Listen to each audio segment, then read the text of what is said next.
I'm Rebecca Velasquez, holistic psychotherapist and yoga and meditation teacher.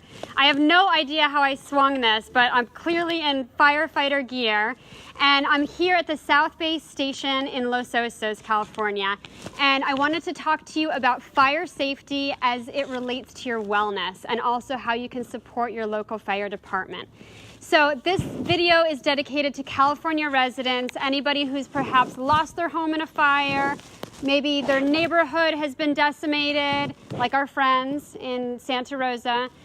Maybe your air quality has been compromised, or maybe you're just worried about a loved one in an affected area. So this video is dedicated to all of you.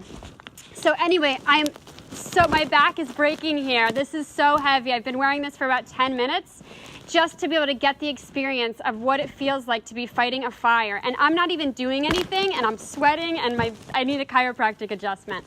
So anyway, in terms of fire safety, I wanted to talk about a few things, and I wanted to talk about Maslow's hierarchy of needs.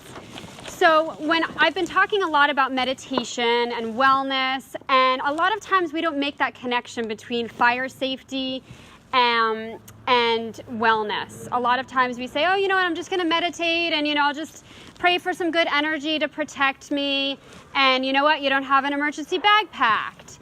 And so I just want to really make it very clear as to what that connection is in terms of things like spiritual enlightenment, meditation, wellness, and really dealing with those nitty-gritty, grounded needs that we have in terms of fire safety. So this is Maslow's hierarchy of needs. Basic needs here, this is a triangle. Of course here we've got self-actualization and spirituality at the top, prestige, feelings of accomplishment, intimate relationships.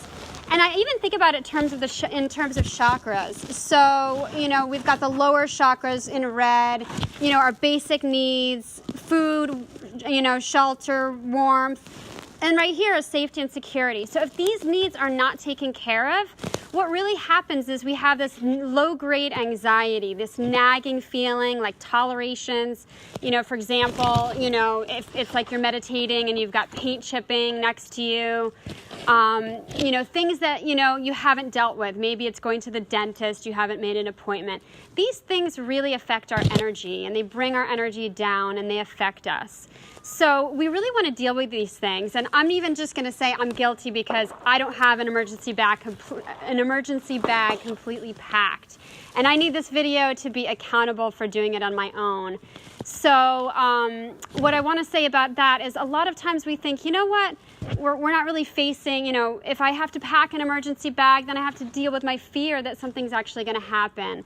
So I know my son's school said, pack an emergency bag, leave it at the school. And I really procrastinated. I didn't do it until just last week because I really didn't want to deal with that whole thinking about, oh my gosh, something's actually going to happen. But these are things that we really need to deal with. So I wanted to just say very clearly, I interviewed a firefighter for about a half hour. I had that wonderful privilege. And really find out, I asked him, I said, what do you actually pack in an emergency bag? So I actually took some notes I'm going to refer to.